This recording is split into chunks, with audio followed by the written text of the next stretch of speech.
Championship weekend in the National Football League. I am super excited. I am Geoff Fienberg here with you, breaking things down for oddschecker.com/US. We will be looking at this weekend's games in the National Football League from a DFS perspective. Like, sub, comment, tell me who you like this week from a DFS angle in the National Football League, which plays of mine you'll get on board with, which ones of mine you totally want to fade. Anyway, nothing fancy off the top here. We will overpay for who we want, certainly, and we'll have to make do in some other spots. Running back, but that's a tease. Patrick Mahomes, 7,600 on DraftKings, 9,000 on FanDuel. You've probably heard of him. The Kansas City Chiefs offense looked like it was well on its way to a 30-point performance before Mahomes was knocked out in that game with an injury. I have no doubts he is going to play. I have more concerns about the foot injury that is probably bothering him, but it's a big game, and they'll find something for that pain if it really is a problem. I have no doubts about that, but turf toe can certainly be a pain. I still like Mahomes. I love Mahomes in this spot against Buffalo. It would take a lot more than that to turn me off Mahomes. The Chiefs offense, finished the season extremely vanilla in many ways, and you could see a whole new offense against the Browns developing before Mahomes left that game. The Bills defense, it has been solid. It's had a bend but don't break mentality all year. Huge pick six, slate breaking pick six in that game against the Ravens last weekend. But the Chiefs have too many weapons and won't just settle for running the football at all. And sort of like they were doing versus the Browns, I expect they'll be able to keep the Bills off balance just because they have Patrick Mahomes and they can do whatever they want. That's how I see it. Yeah, I don't see this game being sort of anything like that game in October where the Bills and Chiefs played. Other than the fact I still do anticipate the Chiefs winning this game. Mahomes been averaging over 288 yards and 2 touchdowns a game in his playoff career. The one knock you can make is that maybe he doesn't run as much with his toe, but I think all the passing volume will certainly make up for that. I don't know. Had to make a case for Patrick Mahomes. It feels silly even writing anything. Is Patrick Mahomes? Heard of him? Josh Allen. This might actually be the better DFS play potentially, but I do lean Mahomes. But at 6,900 on DraftKings, 8,500 on FanDuel, clearly it is this AFC matchup that has my attention when it comes to the quarterbacks. This is the lowest price Allen has had all year. I guess you could make that case that he's in a slate with 2 MVPs, Super Bowl champions, greatest of all time. And in this 4-pack, maybe he is low man on the totem pole, at least from a DFS price point perspective, or at least from his price point perspective, I should say. He obviously isn't the low man on the totem pole. Coming in off a very average performance against the Ravens, but the Chiefs defense has given up the most fantasy points on the year to quarterbacks of all these teams left in the playoffs.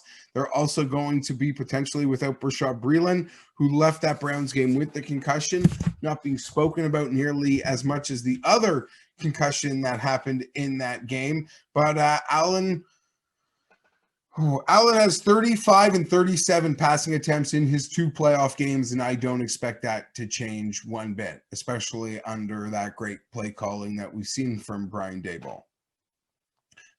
You always get baked in rushing attempts for Allen. He has 11 and 7 attempts in the playoffs so far in his 2 games. And, desperation breeds brilliance. He loves to extend those plays, never likes to give up on a play. So I obviously expect that rushing ceiling to play in effect this weekend as well. At his price, you could argue he's arguably a must play this week. But I just get a feeling Mahomes and the Chiefs are unleashed. Chiefs 34, Bills 30. It's going to be a great game. I cannot wait. Running back. Running back this week is going to be a position that I simply do not prioritize. I'm looking to pay down everywhere and looking to pay premier dollars at receiver, tight end, and obviously as the quarterbacks I have just mentioned. So I got to find things to work with at running back this week. And we'll start with Leonard Fournette. 5,300 on DraftKings, 7,200 on FanDuel. Fournette is a very interesting play at this price, especially with how much the Bucs have been using him in the postseason so far. 36 carries and 10 targets in the playoffs through the 2 games they have played versus the Redskins and the Saints. He has 1 rushing touchdown, 1 receiving touchdown. They seem to be favoring him over Ronald Jones at the moment. So at this price, I don't mind it one bit. But if you are going to pay up for wide receivers like I am, you're going to have to find spots to save. And with that, I go into the Green Bay Packer backfield and I pluck Jamal Adams out of this crowded one. Jamal Adams. Safety, Seattle Seahawks. Jamal Williams, $4,400 on DraftKings, $5,000 on FanDuel. We've seen him be an effective pass catcher throughout his career, and there's always a chance he gets the goal line work over Adams or over Aaron Jones. Wow. Got to get these names out of my head. Unless, of course, they just keep throwing it to Devontae Adams, which is always possible. If it comes out later this week that Hilaire is healthy and playing, he might be my choice over Williams, but I do like the savings that Williams provides here, especially with the pay-ups that I'm making everywhere else.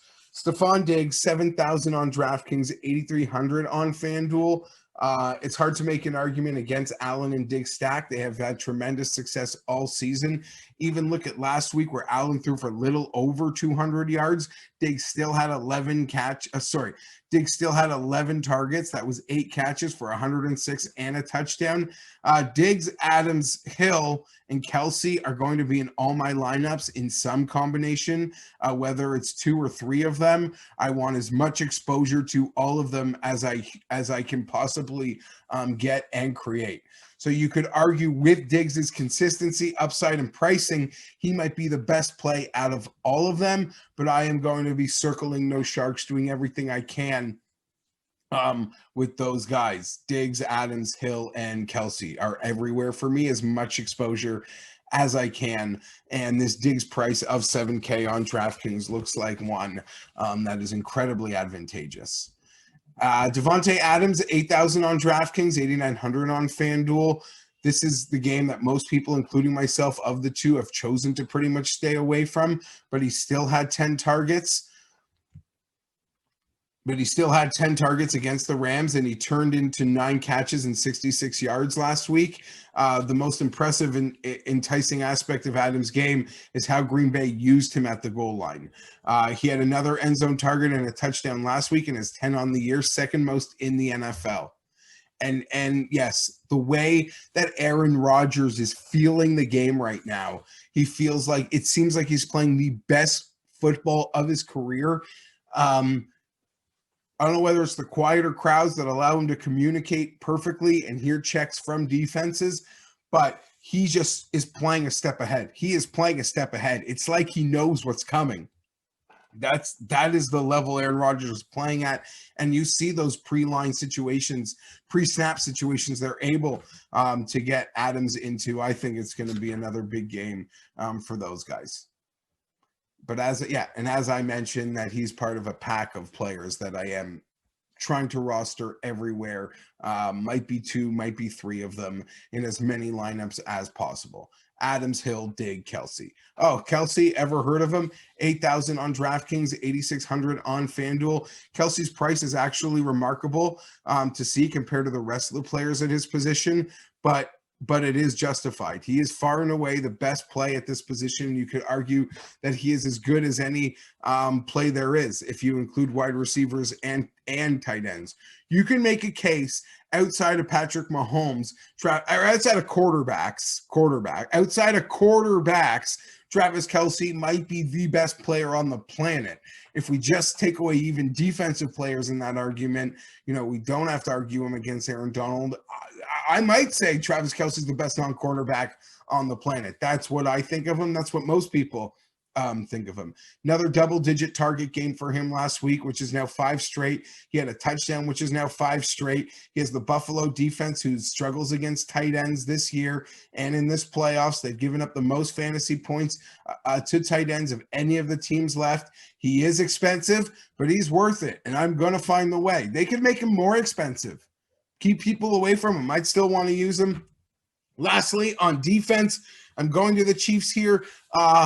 For me, or for this week, it's just going to sort of be like when I do these builds, whatever price point is left, that's the defense I'm probably just going to end up plugging, because I don't want to compromise the players that I want to get as much exposure of as possible, despite their prices. And it has me going to the Chiefs at 3,100 on DraftKings, 4,100 on FanDuel. Chiefs sack production, certainly not what it has been and are as good as in previous years, but they are still getting a decent amount of pressures.